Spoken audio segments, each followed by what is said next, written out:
എന്ത് പറ്റി? ഇന്നൽപ്പം ഗൗരവത്തിലാണല്ലോ. അമ്മക്കെന്താ എന്നോട് മുൻവൈരാഗ്യം വല്ലതുണ്ടോ? എല്ലാ ജോലിയും ഞാൻ ചെയ്യണം, ആരും ഒരു കൈ സഹായിക്കില്ല.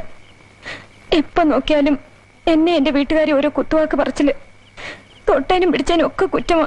ഈ 55-ാം വയസ്സിൽ അമ്മയുടെ സ്വഭാവം മാറ്റുന്നതിനേക്കാളും എളുപ്പം നമ്മളൊന്ന് അഡ്ജസ്റ്റ് ചെയ്യുന്നതാ. മക്കളിൽ ഏറ്റവും കൂടുതൽ സ്നേഹം അമ്മയ്ക്ക് എന്നോടാ. മൂത്ത മകനായതുകൊണ്ടാവാം. എതിർത്തൊരു വാക്ക് ഞാൻ പറഞ്ഞാൽ അമ്മ സഹിക്കില്ല. ഞാൻ വലിയൊരു തുക സ്ത്രീധനം വാങ്ങിച്ച് കെട്ടണമെന്നായിരുന്നു അമ്മയുടെ ആഗ്രഹം. തന്നെ അല്ലാതെ വേറൊരു പെണ്ണിനെ കെട്ടില്ലെന്ന് ഞാൻ വാശി പിടിച്ചു.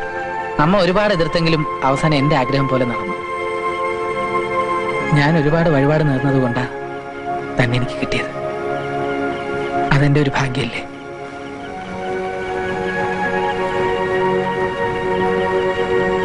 അമ്മ എന്ത് പറഞ്ഞാലും താൻ ഒരു ചെവി കൂടെ കേട്ട് മറ്റേ ചെവി കൂടെ കളഞ്ഞു.